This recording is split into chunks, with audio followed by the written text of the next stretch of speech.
Hi everyone, Renu academy में आपका स्वागत है। दोस्तों, हम राम भक्ति शाखा पढ़ रहे हैं।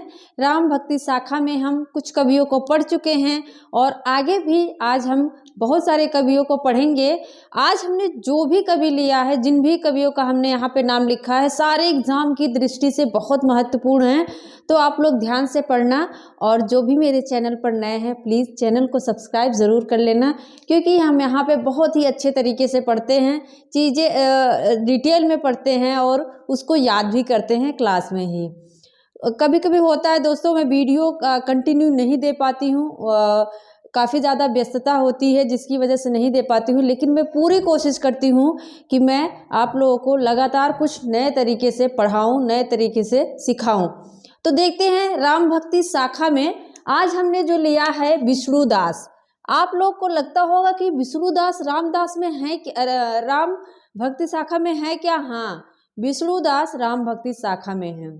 कभी कभी क्वेश्चन पूछ लेता है, कौन से निम्नलिखित में से कौन राम भक्ति शाखा में नहीं आता है या रामाश्रय शाखा में नहीं आता है। तो ध्यान देना, उस समय एग्जामिनर ऐसे कवियों को रख देता है जो हम पढ़े नहीं रहते, जिस पर हमारा क्या है, ध्यान नहीं जाता है। तो ऐसी गलती मत करना। जो छिटपुट कवि हैं, जिनकी रचनाएं ज़्यादा नहीं फेमस हैं, उनके बारे में भी आप लोग पढ़ लिया करो, उनको देख लिया करो, ताकि जब हमारे सामने आए तो हमें पता चले कि हमने रामाश्रय में इस कवि को पढ़ा था। तो देख लीजिए यहाँ पे कौन है, विष्णुदास। नाम ही विष्णु है तो इससे आप लोग लिंक कर लेना। विष्णु नाम है तो ये किस में जाएंगे, राम भक्ति शाखा में जाएंगे। ये किसके आश्रयदाता थे, मतलब राज कवि। ये डुगरेंद्र क्या हैं, डुगरेंद्र हैं, इन्हीं के राज कवि थे।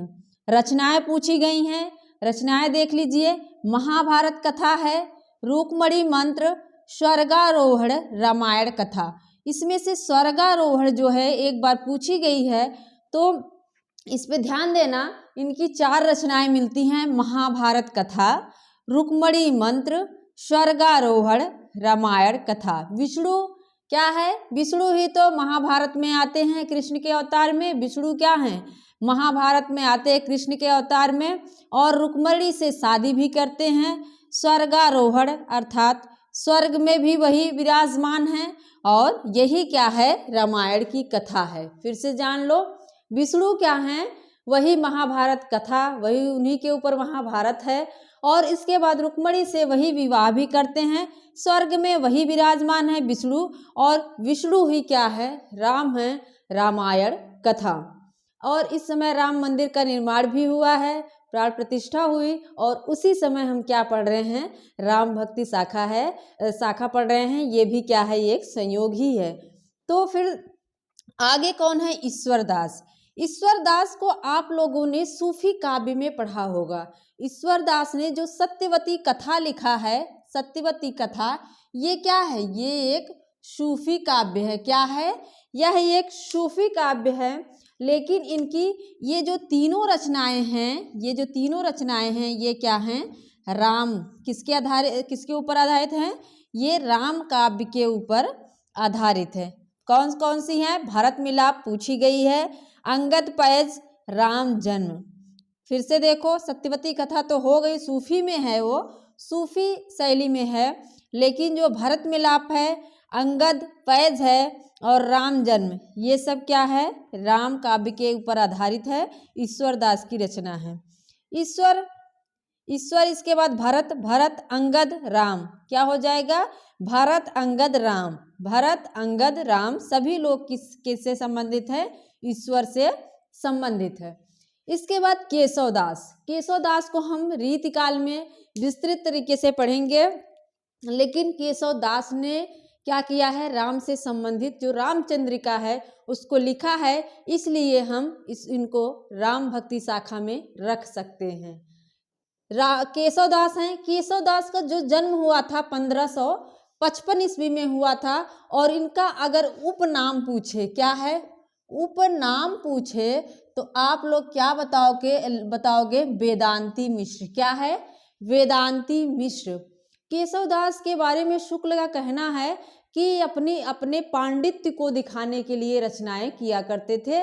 मतलब जो इनकी रचनाएं थी उस पर संस्कृत साहित्य का बहुत ही ज़्यादा प्रभाव पाया जाता है, चाहे रामचंद्रिका हो या फिर कविप्रिया हो। कौन और इनकी रचनाएं हैं, कविप्रिया, रसिक प्रिया, ये सारी इन्हीं की रचनाएं हैं। तो इनका जो जन्म होता है 1555, वेदांती मिश्र नाम था।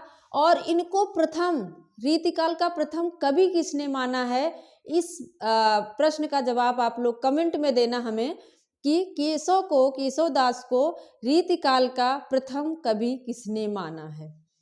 आगे है निम्बार्क संप्रदाय। संप्रदाय क्या है इनका, निम्बार्क है। मैंने याद कर लिया था, केशव, केश और निम्बार्क में बार आ रहा है ना, बाल, जिसको हम लोग बाल कहते हैं उसको अवधि में हम लोग कहते हैं बार झाड़ रहे हैं, ऐसे कहते हैं। तो इसमें भी बार आ रहा है निम्बार्क, और केश मतलब भी बाल होता है। तो केशवदास किसमें हो जाएंगे, निम्बार्क संप्रदाय में।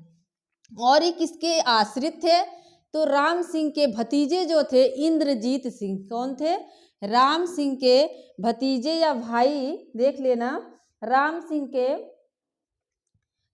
के भाई थे। राम सिंह के क्या थे, भाई थे इंद्रजीत सिंह, उन्हीं के ये आश्रय में रहते थे। और इनकी रचना है जो रामचंद्रिका 1601 ईस्वी में लिखते हैं। इसमें प्रकाश पूछ सकता है तो ध्यान देना, इसमें क्या है, प्रकाश है। क्या है, प्रकाश है, 39 प्रकाश है। और यह एक प्रबंध काव्य है। क्या है, यह एक प्रबंध काव्य है। जब तुलसीदास रामचरितमानस की रचना करते हैं तो उन्हीं के प्रत्युत्तर में, उन्हीं के प्रभाव से इन्होंने क्या किया, एक ही रात में, अगर पूछे एक ही रात में कौन सी रचना की गई तो रामचंद्रिका। केशवदास ने एक ही रात में रामचंद्रिका जैसे काव्य की रचना करते हैं, प्रबंध काव्य की। और इसमें क्या है, संवाद बहुत अच्छे से है। अगर संवाद पूछा जाए किस रचना में सबसे ज़्यादा अच्छे तरीके से रखा गया है तो रामचंद्रिका में जो संवाद है, संवाद की दृष्टि से बहुत ही ये इम्पॉर्टेंट है, महत्वपूर्ण है। और एक प्रश्न पूछा जाता है कि भारतेंदु की ऐसी कौन सी रचना है जो एक रात में लिखी गई। भारतेंदु की ऐसी कौन सी रचना है, ऐसा कौन सा नाटक है जो एक रात में लिखा गया, तो अंधेर नगरी। कौन सी है, अंधेर नगरी। अंधेर नगरी ये क्या था, एक रात में लिखी गई थी, एक रात में।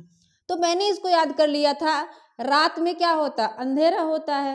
रात में क्या होता है, अंधेरा होता है। तो एक रात में लिखने की बात आए तो हो जाएगा अंधेर नगरी। इस तरह से दोस्तों आप भी चीज़ों को लिंक करके याद करेंगे तो कभी भी असफलता नहीं मिलेगी, क्योंकि हम सारी चीज़ों को अपने दिमाग में नहीं रख सकते हैं, लेकिन अगर किसी न किसी चीज़ से लिंक करे रहेंगे तो तुरंत क्लिक कर जाएगा, हमारा क्वेश्चन हो जाएगा सही। संवाद की दृष्टि से रामचंद्रिका महत्वपूर्ण है। और आप लोग जानते होंगे कि केशवदास क्या हैं, एक अलंकारवादी कवि हैं। क्या हैं, एक अलंकारवादी कवि हैं। और इन्होंने कहा भी है, यद्यपि सुजाति सुलक्षणी सुवर्ण, क्या है, यद्यपि सुजाति सुलक्षणी सुवर्ण सरस सुरभित भूषण बिनु न विराजहि कविता वनिता मित। तो इस तरह से पूछा भी जाता है किसकी पंक्ति है, तो किसकी है, केशवदास की है। आगे हम देखेंगे सेनापति, जो ऋतु वर्णन के लिए, किसके लिए, रीतिकाल में ऋतु वर्णन की बात आए अगर तो सेनापति जाने जाते हैं। इनकी एक रचना है जो राम से संबंधित है, कवित्र रत्नाकर है, जो 5 तरंगों में है और 394 इसमें छंद हैं। कवित्र रत्नाकर नाम से लग रहा होगा कि किसी के ऊपर आधारित है, लेकिन ऐसा नहीं है, ये राम के ऊपर आधारित है। इसके बाद है प्राणचंद चौहान, बहुत ही पूछा जाता है, रामायण महानाटक किसकी रचना है, तो यह प्राणचंद चौहान।